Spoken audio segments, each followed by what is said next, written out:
colonialismo, específicamente en Oaxaca, pero no va a ser exclusivamente en Oaxaca. Hay que entender el colonialismo con un problema general.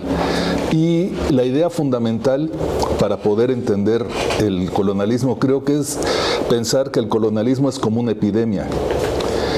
El colonialismo, una vez que llega, se extiende por todos lados, abarca a todos. Como en una epidemia, toda la gente está expuesta, o es como la globalización. Solamente los que se refugian o los que viven aislados, que son muy pocos, no tienen contacto con lo que se llama civilización. Pero la globalización también es así como el colonialismo, o sea, entendemos como una epidemia y todo mundo, y sobre todo el colonialismo, es más una epidemia porque es una enfermedad. Entonces, en el mundo, todos estamos enfermos de colonialismo. Y como en cualquier epidemia, algunos mueren, otros sobrevivimos y otros además enfrentan al colonialismo, tratan de curarse de esa enfermedad. Entonces, todos estamos expuestos al colonialismo desde hace siglos, no es algo nuevo. Bueno, a ver, entonces, el colonialismo en su forma actual, colonialismo tiene siglos, pero en su forma actual tiene dos elementos que son fundamentales para entenderlo. Es el Estado como forma de organización y el capitalismo como estructura económica. Bueno, colonialismo quiere decir que una potencia, un grupo, un país, un Estado, invade, domina y explota un territorio ajeno a otro conjunto de gentes. Bueno, pensemos en el mundo. El mundo está dividido desde hace 2 o 3 siglos en estados. Todo el mundo está dividido en estados, o sea, todos los habitantes de la Tierra vivimos dentro de algún estado, gobernados por algún tipo de estado. Y el mundo está organizado en 200 estados, 200 países. No hay más. Son un poco menos, pero digamos son 200 países. Si pensamos cuántas lenguas se hablan en el mundo, tenemos que todavía son cerca de 5,000. Entonces, 5,000 lenguas habladas en 200 países, quiere decir que en promedio todos los países tienen más de 50 hablantes de 50 lenguas diferentes. Bueno, entonces, aquí lo interesante es de que el mundo está entonces organizado en 200 países. La forma de organización de estos países es el Estado nacional. Y el Estado nacional, su carácter de nación, tiene una característica fundamental, que es la tendencia, la obsesión por la unificación. El Estado nacional tiene que ser un Estado unificado, tiende a unificar. ¿Qué quiere decir esto? Quiere decir que si cada país tiene 50 variantes culturales dentro de su territorio, entonces tiene que buscar la unificación. ¿Cómo busca la unificación? O sea, decíamos la otra vez que si entendemos, por ejemplo, las lenguas como las lenguas de los diferentes y los estados como la lengua que debe de ser, el Estado, ¿cómo se relaciona con los diferentes? No se relaciona con los diferentes en términos amables, saludando, promoviendo su desarrollo. La forma como el Estado nacional se relaciona con cualquier diferencia es eliminándola. Lo primero que trata de hacer el Estado es eliminarla. El Estado mexicano trata a las lenguas indígenas primero eliminándolas. No pudo eliminarlas, entonces ahora hace educación bilingüe. No porque el Estado quiera conservar las lenguas, sino porque las lenguas no se quisieron morir y le obligaron al Estado a respetarlas. Entonces, la vocación de los estados es a romper la diversidad para construir una unidad de lengua, unidad de cultura, y por lo tanto una unidad que es ficticia, que es falsa. Sobre 50 diferentes se impone o se trata de imponer una unidad. Bueno, entonces cada estado, los estados nacionales se crean como independientes. El mundo, como les digo, actualmente son 200 estados independientes. Algunos de esos estados nunca fueron colonizados. No vivieron sometidos por otro poder. Por ejemplo, Francia, España, Hungría, Italia, nunca fueron sometidos. Pero de los 200 actuales, 135 lograron su independencia apenas en el siglo pasado. Tienen un poco más de 100 años de no ser colonias. Especialmente muchos de los actualmente estados africanos. Pero en el siglo XIX se formaron también casi la otra cantidad fundamental de estados. Los estados más viejos son Estados Unidos y Francia. En el siglo XIX se crea, por ejemplo, México. 1821 se hace la independencia y se crea México. Y entonces pensamos que eso es algo nuevo en el mundo. Pero no, hay otros estados que se formaron después. Si le preguntamos a ella cuándo se creó el Estado italiano, cuándo es Italia un Estado formalmente, es hasta 1861, 40 años después de la independencia de México, se unifica Italia y se crea el Estado italiano, y ni siquiera se llama como México, que pasó de llamarse Virreinato a República Mexicana o Estados Unidos Mexicanos, sino que Italia se llama Reino de Italia. A partir de 1861 es por primera vez ya un Estado nacional Italia. Quiere decir que a partir de entonces empieza a imponer lo nacional sobre la diversidad, igual que los demás estados. Ahorita vamos a ver más a fondo eso. Esta es una imagen de cómo era el continente americano hacia 1794, o sea, antes de la independencia. Estos eran los países, los imperios que colonizaban, eran España, Portugal, Gran Bretaña, Estados Unidos, Rusia, Francia y Holanda. La mayor parte, lo rojo, eran colonias españolas, dependientes de España. Verde, Portugal. Verde claro, Estados Unidos, ya había aparecido y colonizaba. Gran Bretaña era Canadá y la costa, el norte de Estados Unidos.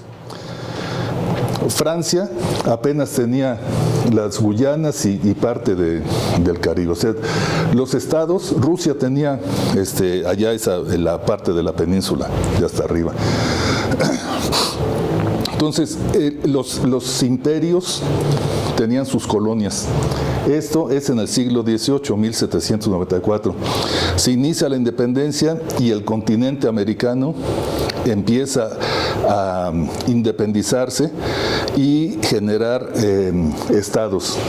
México se independiza en 1821 y el último en independizarse es Cuba, ya casi en 1890 y tantos. Bueno, esos son, o sea, los imperios tenían esas colonias. Otra vez, ¿por qué voy para atrás todo el tiempo? Ahora sí va para adelante. Bueno, entonces la dominación colonial inicia con la llegada de los españoles, con lo que se llama, o se ha llamado descubrimiento de América, o descubrimiento del Nuevo Mundo, y es en realidad el inicio de la invasión del continente. Los europeos intervienen en el continente y se inicia desde entonces un proceso de colonialismo que tiene dos fases y dos características distintas. La primera, que dura 3 siglos, es lo que podemos llamar el colonialismo clásico, que es una nación o un país, un estado, invadiendo otros territorios y dominándolos. Y dominarlos quiere decir ocuparlos y despojarlos, o sea, invadir, meterse en el territorio. No es solamente gobernar desde lejos, es meterse en el territorio y tener poder, llevarse la riqueza. Entonces, esos 300 años, el colonialismo clásico en México quiere decir España, que apenas empezaba a ser un estado, eran reinos que se estaban unificando todavía, más o menos similar como Italia después. Domina a México, incluso lo que hoy es México se llamaba Nueva España. Ese es el colonialismo clásico. Viene la independencia en 1821 y con eso se acaba el colonialismo clásico. O sea, se expulsa a los españoles, ya no se depende de la corona española, sino que ahora México tiene su propio gobierno y su propio estado. Pero se inicia otro tipo de colonialismo, que ya no es el clásico, no es una nación externa dominando a otra, sino una nación, un territorio, dominando a sus pueblos originarios, a sus habitantes originales. Entonces, lo que llamamos como colonialismo interno es ese proceso con el cual el gobierno mexicano inicia un proceso de invasión de las tierras de los pueblos originarios, de los pueblos indígenas especialmente, que eran los pueblos originarios, y de despojo. El mismo trato aparentemente que tenían los españoles con los colonizados, han tenido los mexicanos con los pueblos indígenas, pero con una diferencia. El colonialismo clásico no era tan brutal como el colonialismo mexicano. Para los pueblos indígenas ha sido mucho peor el colonialismo mexicano que el colonialismo español, por una razón fundamental. Durante el colonialismo español no se desarrolló el capitalismo. El capitalismo se desarrolla en México, como vamos a ver, a partir de la creación del Estado mexicano. Es hasta el siglo XIX que empieza a vivirse el proceso de dominación capitalista, que es el que hace muy intensa la dominación colonial. Entonces tenemos que la dominación colonial clásica consiste en esto: invasión, que quiere decir ocupar comunidades, ocupar territorios, repartírselos.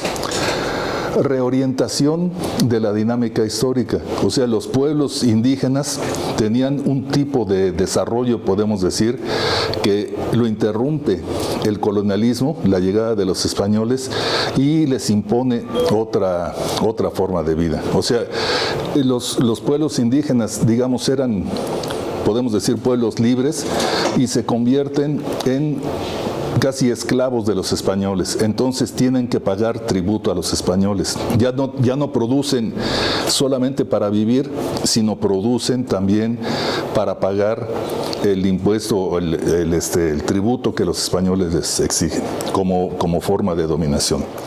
O sea, los pueblos indígenas que existían se reparten entre los españoles, y a los españoles, el gobierno español les dice: tú vas a tener el pueblo de Santana del Valle y otros pueblos.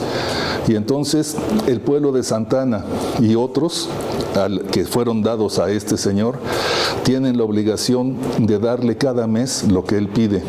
Él puede pedir 40 mantas de tela, 10 puñados de oro, o 20 gallinas, lo que él quisiera. Y cada mes el pueblo tenía que pagarle eso porque ahora era propiedad de este señor.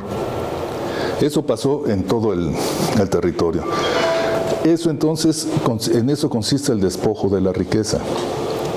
En algunos casos se les quitó la tierra, sobre todo donde había minas, donde había cosas que empezaron a explotar directamente a los españoles. Pero los españoles no venían a trabajar. O sea, los colonialistas no vienen a trabajar, vienen a robar. Y robar quiere decir quitarle lo que produce al que sí trabaja. Entonces dejaban que los indígenas trabajaran y les quitaban la riqueza. Eso significó muerte y reorganización.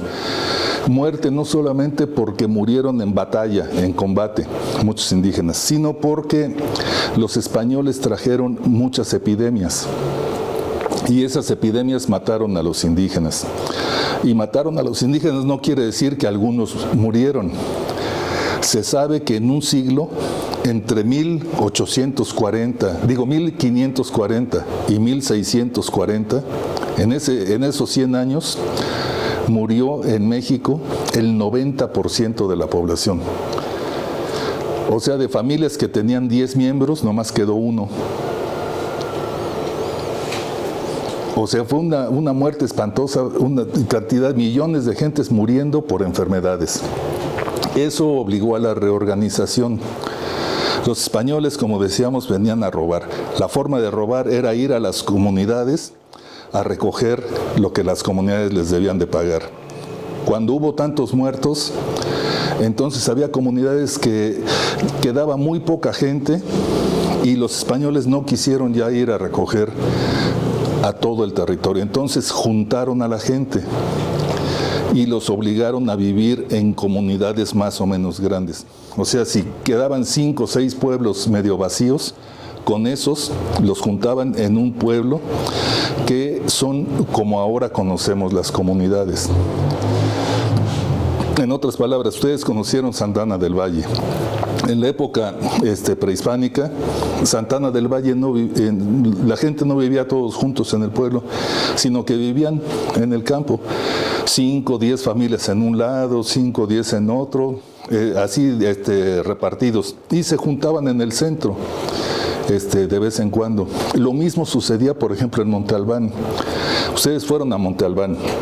La época de mayor cantidad de población en Monte Albán llegó a haber 30,000 habitantes. Pero la gente no vivía donde están las pirámides. Ahí nomás vivía la clase gobernante. Ahí nunca vivieron más de 1,000 personas. El resto vivía en el cerro, o sea, de arriba hacia abajo. Y entonces ahí hacían terrazas para cultivar, o hasta mero abajo, que era donde estaba el río, y entonces tenían que subirles agua a los que vivían arriba. O sea, las comunidades eran distintas a como son ahora. La forma actual de las comunidades es resultado de la muerte creada por el colonialismo y de juntar a los sobrevivientes en comunidades a partir de leyes que expedió la corona española. Bueno, y significó lo que ellos llamaban persecución del paganismo. Es importante decir que el colonialismo español es una característica histórica que se fue formando durante muchos siglos antes de llegar al continente americano. O sea, los españoles iniciaron una guerra contra los árabes y los judíos que vivían en España. Una guerra que se llamaba de Reconquista. Y entonces los árabes, en realidad, si vemos las características de España, los árabes llevaron mucha cultura a España. Buena parte de la cultura española es cultura árabe.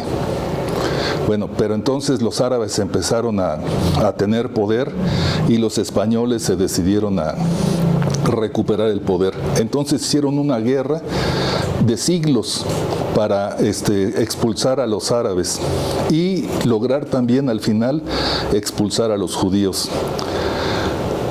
justamente el año en que logran el triunfo total contra los árabes y los judíos es 1492. El año en que salen para el continente americano es cuando vienen de 7 siglos de estar luchando contra los paganos. O sea, si los árabes les llevaron cultura, y los judíos sabemos que también son gente culta, entonces, ¿cómo puede una persona matar impunemente a alguien que es hasta superior? Acuérdense que decíamos que la relación normal en nuestra cultura es calificar a la gente como inferior y tratarla como inferior, dominarlo. Bueno, entonces había que caracterizar tanto a árabes como judíos como inferiores. ¿Cómo se les podía calificar como inferiores? Como gente que no tenía religión, como gente pagana, como gente tan, digamos, en los términos de coloniales, tan animal, que no tienen una religión, sino que son paganos. Sí. Pero pues que judíos no son paganos en como sentido literal, porque es parte de... Sí, sí, sí. Y también pues que los árabes mayormente fueron musulmanes, entonces sí, parte de los 3 religiones de Abraham. Sí, sí, o sea, son para los españoles eran paganos, eran porque no eran católicos. Y entonces por eso era que la forma de llamarles a los árabes y a los judíos era infieles, porque no eran fiel a la doctrina católica de Jesucristo. Y entonces, como eran infieles, había que matarlos, había que perseguirlos, que eliminarlos. Hace rato se usaba el término etnocidio. ¿Qué quiere decir etnocidio? Etnocidio quiere decir matar culturalmente a alguien, no matarlo físicamente. Eso es genocidio. Lo que Hitler hizo con los judíos era genocidio, era matarlos físicamente. Lo que los españoles hicieron con los judíos era etnocidio, era o perseguirlos o obligarlos a que renunciaran a sus creencias. Porque esa era una opción que daban los españoles. La Santa Inquisición perseguía judíos y perseguía musulmanes. Les perdonaban la vida si renunciaban a sus creencias y se hacían católicos. Entonces, el genocidio consiste en creer que la gente es mala y que no puede cambiar, y que es entonces peligrosa, por lo tanto hay que eliminarla, hay que matarla. El etnocidio consiste en pensar en que la gente está equivocada, pero que se puede corregir. Entonces no es necesario matarlos, es conveniente corregirlos. Y corregirlos es darles la opción de dejar de ser lo que son para ser lo que ahora se quiere que sean. Esa es la actitud colonial y esa es precisamente la base fundacional de los estados nacionales. Bueno, entonces esas son las características que podemos ver que se desarrollan principalmente durante el colonialismo clásico. El colonialismo mexicano consiste entonces en la invasión de los territorios de los pueblos originarios por el Estado mexicano, respaldados por el Estado mexicano. El ejército se crea a partir del surgimiento de la nación mexicana y es precisamente para enfrentarse a las rebeliones indígenas que querían recuperar sus territorios. Eso es lo que se llama colonialismo interno, que consiste en despojo múltiple, tierras, cultura, lengua, bienes naturales, bienes inmateriales. Etnocidio, que es la característica, es la política del Estado hacia los pueblos originarios, y el desarrollo del capitalismo. Vamos a ver ahora en imágenes cómo está esto. Otra vez los imperios y cómo fueron quedando. Este es un mapa muy interesante, sobre todo para Estados Unidos, porque la mayor parte del territorio aparece como no reclamado. No, nadie dice aquí viven indígenas, sino aquí dice, no, nadie lo ha reclamado, nadie le interesa. La parte ocupada es la costa norte, ocupada por ingleses y franceses. Holandeses, Nueva York, sí saben, seguramente ustedes, se llamaba Nueva Ámsterdam. Entonces, esta era la parte colonizada por los anglosajones y todo el sur por mexicanos. Aquí apenas iba a empezar la invasión. Este es el año 1650.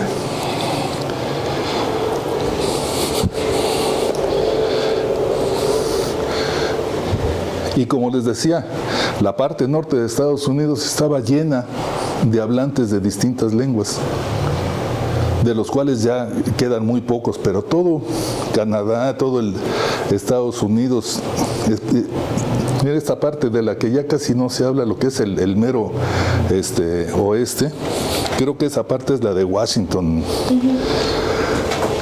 Seattle y esas partes.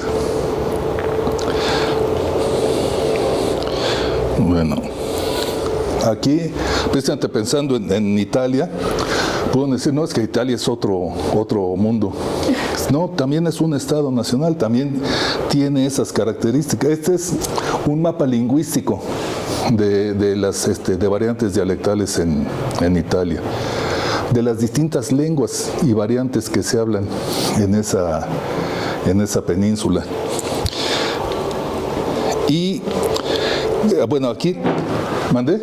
Justo pensaba que con la teoría del etnocidio se explican muchos procesos en Italia, porque también ahora se siente mucho la falta y la pérdida, que es más como eliminación de la diversidad lingüística y cultural. Y eso es una parte importante. Fue la unificación, en realidad fue etnocidio. Sí, el italiano es una de estas variantes que se hablaba en Italia y se impuso como la lengua nacional. Igual que el castellano era una de las lenguas que se hablaba en España junto con el catalán, el vasco y todos esos, y se impuso como lengua nacional. Igual que en Brasil el portugués se impone como lengua nacional, en Francia, en Bélgica, en todos lados se pasa lo mismo.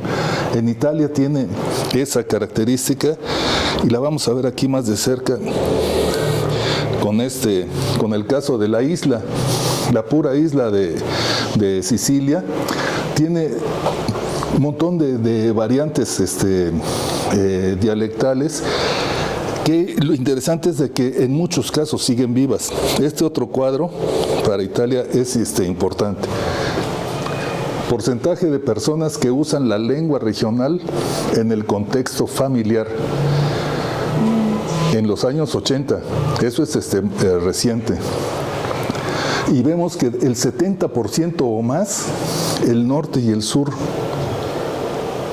Pero en todo el resto es, digamos que más o menos el 50%, la mitad de los italianos habla en su casa la propia lengua originaria. Pero también se explica el racismo. O sea, como también en México hay mucho racismo hacia los indígenas que exactamente. También aquí, o sea, también debe de haber discriminación en las escuelas, de decir que no se, y tratar de que no se hable, castigar al que habla la variante regional. O sea, sí, precisamente los mismos procesos que vamos a ver para México se pueden ver en el caso de Italia y con más brutalidad en Estados Unidos. Bueno, empezamos entonces para entender el capitalismo, ¿qué es un Estado nacional? Lo primero, el desarrollo del capitalismo es un proceso violento, nunca es un proceso ni pedido por los dominados, ni un proceso suave, es un proceso violento de imposición económica que requiere el respaldo del poder. No puede haber desarrollo del capitalismo sin el respaldo del poder formal. Por eso es que Estado y capitalismo van juntos. El principal historiador contemporáneo francés, que era Fernand Braudel, decía que el capitalismo es el Estado. O sea que son prácticamente, son diferentes, pero siempre van juntos. Donde hay capitalismo hay Estado, y donde hay Estado hay capitalismo. En sentido, desde la otra parte, donde hay lucha contra el capitalismo, tiene que haber lucha contra el Estado. Si no, entonces no se está atinando en lo que debe de hacer. Y si hay lucha contra el Estado, debe de lucharse contra el capitalismo, porque si no tampoco tiene sentido. Bueno, entonces, como habíamos visto, el siglo XIX es el siglo de la división del mundo en estados nacionales. El Estado-nación es la delimitación, o sea, el establecimiento de fronteras de un territorio dentro del cual un grupo ejerce el poder. Cada Estado nacional agrupa a varios pueblos y culturas diferentes, y dentro de cada Estado nacional se impone la idea de que a cada Estado corresponde una nación. Sí. Entonces, si veamos como territorios, podemos ver como en China o también en Estados Unidos, como Taiwán como Taiwán es considerado debajo del Estado Nacional de China, ¿cierto? Sí. Y después en Estados Unidos, Guam, las Islas Vírgenes, Puerto Rico, Hawái, todo eso. Hawái, todo es debajo del Estado. Sí. Pero Hawái es interesante porque Hawái es Estado en comparación de Puerto Rico y Guam, que son considerados territorios. Sí, bueno, pero a lo que se refiere entonces principalmente al territorio continuo. No son muchos los estados que, además de controlar un territorio así homogéneo, tienen otros estados como Puerto Rico, como Guam. México, por ejemplo, no tiene más. ¿No? México es el territorio mexicano y las islas que están dentro de su mar. No es más. Todos los demás territorios así, los países así son. Sí. Bueno, es decir que el Estado Nacional es una imposición de la idea de que todos dentro del Estado corresponde a esa nación. A una nación, sí. O sea, un Estado nacional, o sea, ¿qué es un Estado? Un Estado es un territorio gobernado por un gobierno, y en ese territorio vive un conjunto de población, y los demás estados que lo rodean reconocen que ese es el territorio donde vive esa gente y es gobernada por ese estado. Entonces, por soberanía en vez de independencia, porque vemos que Taiwán, Puerto Rico, Hawái, Palestina son todos territorios independientes. Sí. Pero independencia es algo que alguien se puede tomar, pero la soberanía es el reconocimiento de los alemanes. Exactamente. Normalmente es el reconocimiento del ONU, que está controlado por Estados Unidos. Sí, sí es. Reconocimiento de Estados Unidos y la independencia de una nación. Ajá. Pero bueno, no solamente de la ONU. Por el Estado mexicano, las fronteras de México no las reconoce solamente la ONU. Las reconoce en el norte Estados Unidos. Reconoce cuáles son las fronteras con México.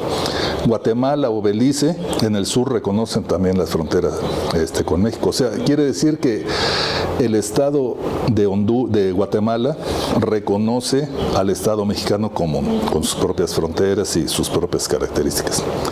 Bueno, lo interesante del Estado Nacional es que trata de unificar. Si está formado, cada estado agrupa pueblos y culturas diferentes, su idea es que esos diferentes tengan un punto de igualdad y entonces sean iguales en algo.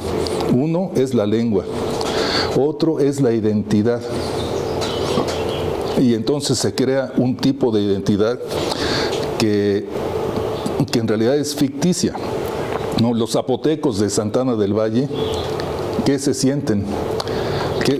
¿Cómo se identifican? Pues como zapotecos. Y no solo como zapotecos en general, sino como zapotecos del Valle de Oaxaca. Ellos son zapotecos del Valle, que forman parte del pueblo zapoteco y que forman parte del estado de Oaxaca. Y hasta después que son mexicanos. O sea, no es lo importante ser mexicano, lo importante es ser zapoteco del Valle. Esa es la identidad fundamental. Bueno, eso es lo que trata de poner al revés el Estado Nacional. Sí. Hay muchos ejemplos en que el Estado puede imponer esa idea de nacionalidad igual, pero también hay casos como Japón en que la gente es... Bueno, la gente tiene una identidad más igual y esos pensamientos. Tal vez hay gente en Japón que quiere autonomía, no sé. Eso. No tanto, Sí. pero esto por lo mayor. Sí. La mayoría de gente en Japón